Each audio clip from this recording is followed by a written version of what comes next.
Where do you plant seeds of love?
Hi, I'm Christian Nielsen. Welcome to the Path of Beauty.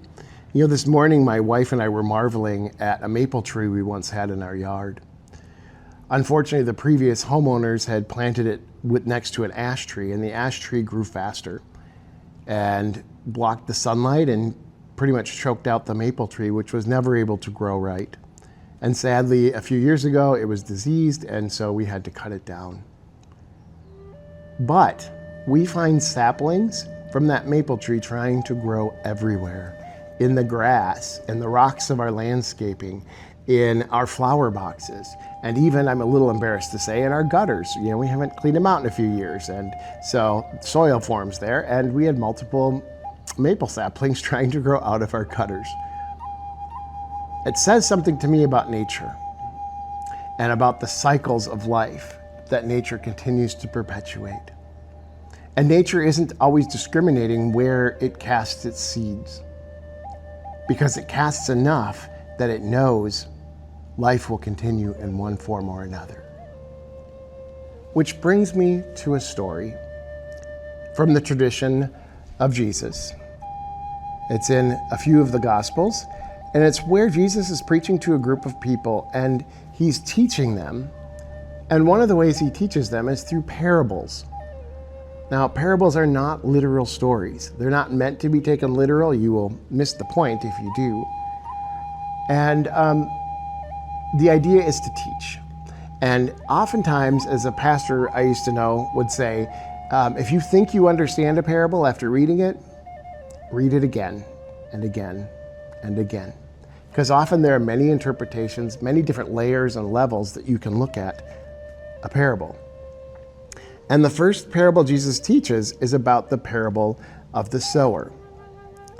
A sower goes out and just starts scattering seeds everywhere, all over the place. And some falls on the path where the birds come and eat them because there's no soil to grow in. Others fell on the rocky soil, and they grew a little bit. Maybe they even grew kind of quickly, but they didn't have a place to put their roots. And when the sun came out, they were scorched and they died. Others were scattered in the thorns where they were choked out and never given a chance to grow. And some fell on good soil and grew well.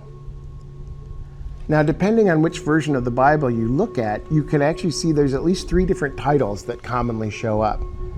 There's the parable of the soil, the parable of the seeds, but most often it is the parable of the sower.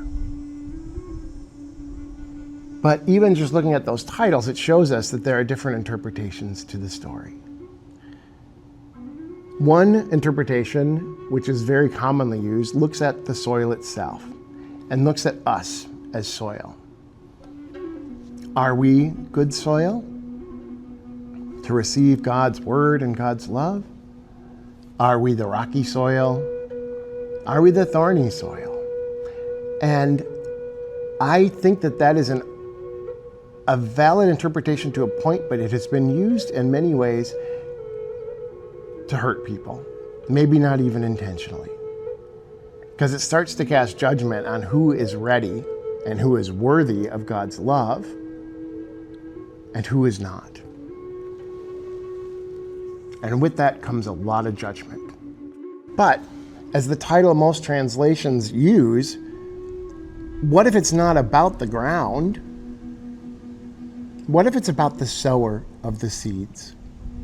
Now, I grew up in farming country for many years. I went to high school in the suburbs, but I grew up around farming. In my 25 plus years of doing hospice, I've spent a lot of time driving through farm country, and I've had the pleasure of meeting so many farmers and farming families. And I don't know very much about farming. In fact, I'm a horrible gardener, but I do know that farming takes planning, and it takes time to prepare the soil. And you want to till the soil, you want to make sure it's ready, and you want to make sure the seed goes in the right place, and then that it's watered and fertilized, and all of these things. And the thing is, even in the first century, farmers knew this. So even the people Jesus was talking to knew that this was not good farming practice. So why scatter seeds willy-nilly? It's definitely not a lesson in good farming. But again, we have to remember that parables are metaphors, not literal truth. And these are not farming instructions.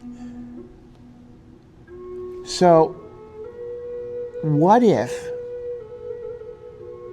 the sower is a creator who scatters seeds of love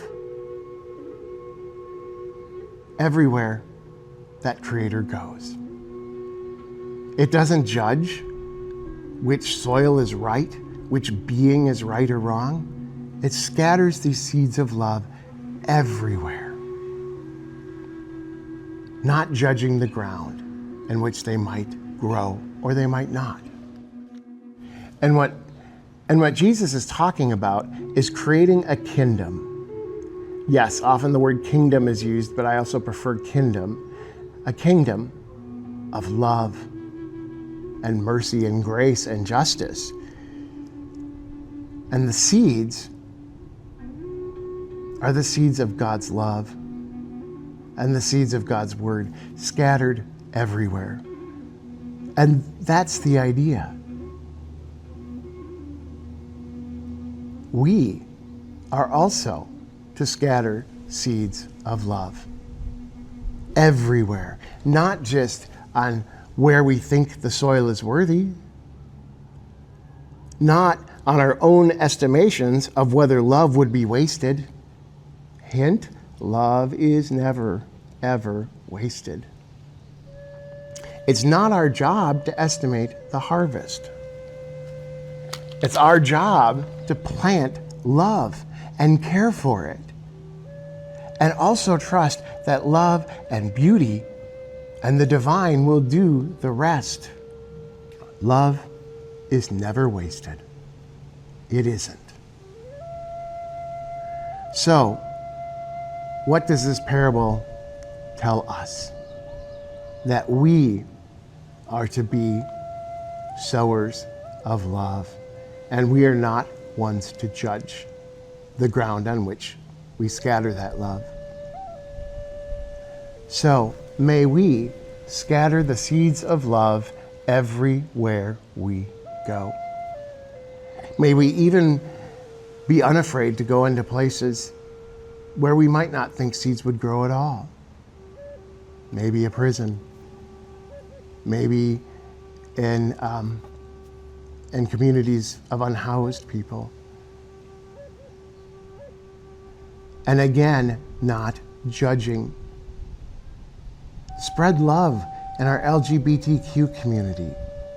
Spread love to our immigrant neighbors who are right now being targeted. Spread love to all of our siblings of all different races and colors and creeds. May we sow seeds of love and beauty everywhere we go. Walk in beauty, my friends. Walk in beauty.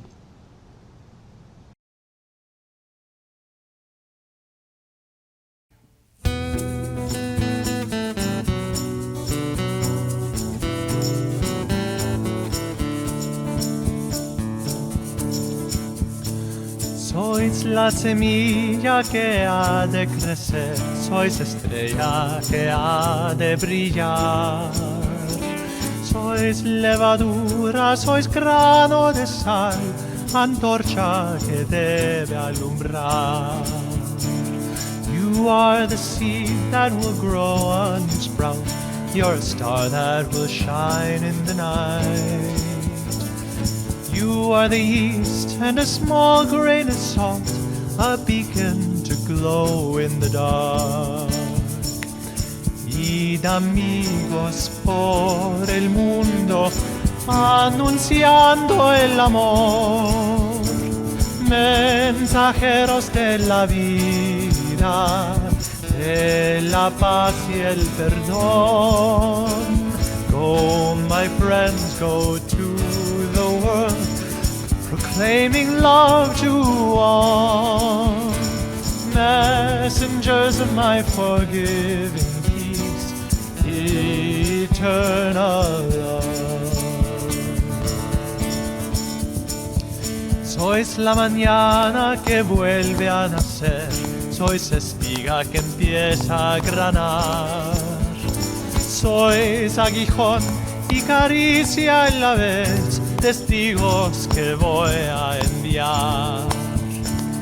You are the dawn that will bring a new day, you're the wheat that will bear golden grain. You are a sting and a soft gentle touch, my witness is wherever you go. Sed amigos, mis testigos de mi resurrección, y llevando a mi presencia con vosotros estoy. Be my friends, a loyal witness, from the dead I arose. Lo, I'll be with you forever, till the end of the world, till the end of the world.